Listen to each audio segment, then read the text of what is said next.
E o Renato Gaúcho, que ficou revoltado após a derrota do Fluminense para o Cruzeiro. Como que você vai competir? Aparece um jogador nosso aqui no Brasil, ele começa a aparecer, ele é vendido. Porque não tem como competir com os caras. Teve até bate-boca com jornalista. Porque eu tenho as informações durante a semana que vocês não têm. Por isso que vocês falam aí, o time europeu é muito forte, esse, aquele, briga por isso, briga por aquilo. Mas por quê? Virou página policial na mão de um bando de dirigente corrupto. Passou pela Série B por alguns anos, virou chacota dos rivais. Como que você vai competir? Aparece um jogador nosso aqui no Brasil, ele começa a aparecer, ele é vendido. Por quê? Porque os caras, eles têm o dinheiro. E o dinheiro compra. Aí muita gente fala, por que vendeu, por que deixou embora? Porque não tem como competir com os caras. Por isso que vocês falam aí, o time europeu é muito forte, esse, aquele, briga por isso, briga por aquilo. Mas por quê? Porque os caras têm dinheiro e montam, vão buscar os melhores jogadores do mundo. E tem os melhores treinadores, junto o útil e o agradável. Aí fica fácil, né?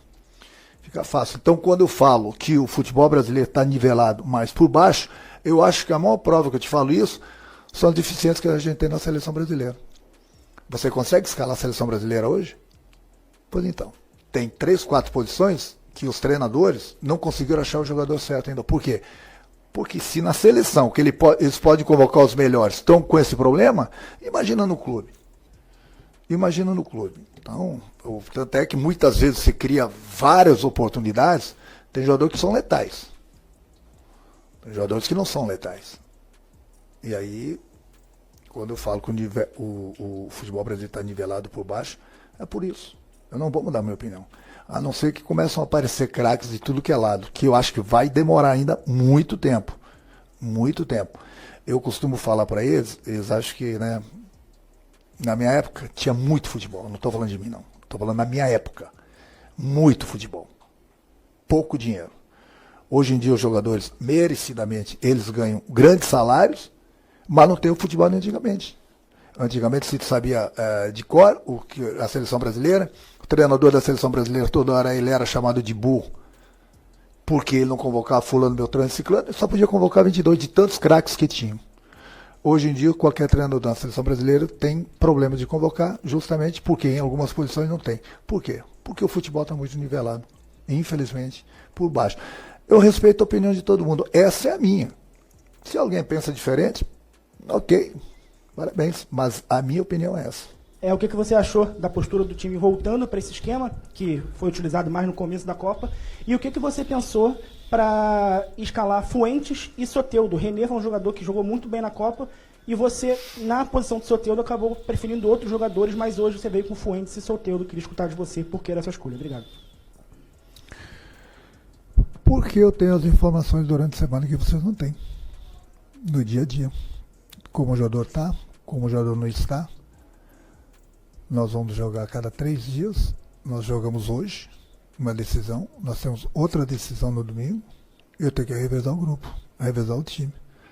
Então, no dia a dia, eu sei quem está melhor. Eu acho que eu sou treinador, devo saber dessas informações, né? Então, acho que começa por aí. Eu sempre procuro ver o melhor para o time. Os jogadores estão melhor fisicamente. Da mesma forma que você me perguntou, que você tem todo o direito de por que escalei esses dois, é a mesma coisa se eu tivesse escalado os outros dois, esses dois teriam que jogar no domingo também. Ninguém aguenta jogar a cada 3 dias. Ninguém aguenta. Então, por isso que é importante você ter um plantel bom, um plantel grande, para fazer esse revezamento. Bem-vindo ao futebol brasileiro, a cada 3 dias dentro do campo, uma competição, que é sempre muito difícil com o Campeonato Brasileiro. Cruzeiro líder do Campeonato Brasileiro, e que momento foda. Na boa, porque o torcedor cruzeirense ele passou por maus bocados. Virou página policial na mão de um bando de dirigente corrupto. Passou pela Série B por alguns anos, virou chacota dos rivais. E agora essa volta por cima do Cruzeiro é muito foda. Jogando bola, ganhando do Fluminense dentro do Maracanã, com o artilheiro do Campeonato Brasileiro, e tem que chamar atenção para 3 fatores. Primeiro, a torcida do Cruzeiro, que foi foda nesse período todo, continuava lotando o Mineirão, continuava acreditando que o clube ia mudar de patamar novamente. Depois o Pedrinho comprou o Cruzeiro, fez investimentos surreais que deram errado a princípio, o cara não abaixou a cabeça, continuou acreditando, demitiu o Dudu e colocou o futebol na mão do outro fator que tem que ser muito elogiado, Leonardo Jardim. O que esse cara, junto com o Pedrinho, fizeram com o Cruzeiro é muito grande e é muito maneiro de se ver. Porque pro torcedor que estava acostumado a levar pilha de rival, a ver o seu clube numa fase que ele não via há muitos anos, porque o Cruzeiro é gigante, esse torcedor hoje pode voltar a ter orgulho do time e do futebol que o time mostra com o Leonardo Jardim. Um cara que chegou, botou Gabigol no banco, dispensou Dudu, fez o Cruzeiro virar um time. E hoje, o cabuloso, como chama a sua torcida, assume de novo a liderança de um campeonato brasileiro. Que momento foda! E é isso que eu falo. Pro torcedor de clubes que estão na lama, acreditar. Porque tem time que tem torcida gigante, tem como sair do buraco, e o Cruzeiro é prova disso. Independente do esquema que a gente usa, qualquer um dos esquemas, os jogadores já estão adaptados. O problema é que nós assistimos o Cruzeiro jogar o primeiro tempo. E eu alertei bem eles antes mesmo de começar o aquecimento. Preste atenção, nós vamos enfrentar uma equipe que está brigando pelo título brasileiro também. Não é à toa que está com 27 pontos. Eles costumam fazer gols no primeiro tempo. Intensidade, prestem atenção. E infelizmente nós não entramos focados da maneira que nós estávamos focados nos Estados Unidos. Assistimos o Cruzeiro jogando no primeiro tempo, fizeram 2 gols, merecidamente, jogaram melhores do que a gente. Segundo tempo a gente acordou, conversei com eles no intervalo, fiz uma modificação, depois durante o segundo tempo fiz as outras. Melhoramos bastante, criamos, infelizmente não conseguimos fazer nenhum gol. Eu falei para eles que a gente precisava de um gol, o segundo naturalmente iria sair. O Cruzeiro se defendeu, entregou a bola para a gente tentou, criou. Mais uma vez faltou um pouquinho de tranquilidade na hora das finalizações, porque a gente pudesse pelo menos fazer um gol e tentar um empate depois. Então, 2 tempos distintos. O primeiro tempo do Cruzeiro, o segundo tempo do Fluminense. Só que o primeiro tempo do Cruzeiro foram letais. Galera, essa vitória do time do Cruzeiro contra o Fluminense colocou o Cruzeiro na primeira posição. O Flamengo, que até algumas horas atrás era o líder, perdeu a posição. Parabéns ao time do Cruzeiro, que vinha sendo muito criticado, né? Teve até aquelas polêmicas ali envolvendo o jogador Dudu, que não atua mais pelo time do Cruzeiro, e o Flamengo cai para a segunda posição, deixando o Cruzeiro, né, em primeiro com 30 pontos. O Flamengo teve a oportunidade ontem de ganhar do time do Santos.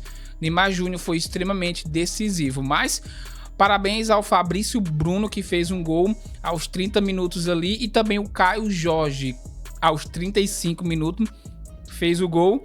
Existe a possibilidade dele ser convocado para a seleção brasileira, tá mostrando um bom futebol, mas tem que ser de maneira contínua. Não adianta simplesmente chegar ali e fazer gol ali. Não, tem que ser de maneira contínua. Sabemos que o Campeonato Brasileiro ainda tem muitas rodadas, mas o Cruzeiro tá demonstrando sim que vai disputar o Campeonato Brasileiro, que tem várias e várias rodadas. Também é muito cedo para falar alguma coisa, dizer que o Palmeiras não vai disputar pelo fato de não se encontrar ali em cima entre os 3 primeiros, que se encontra na 5ª posição, né? O Bahia tá em 4º.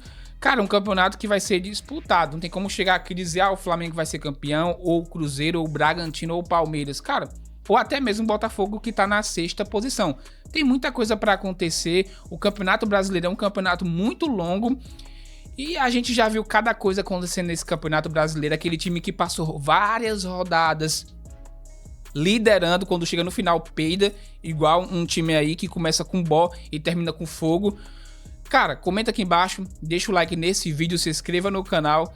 Deus abençoe a todos e até a próxima.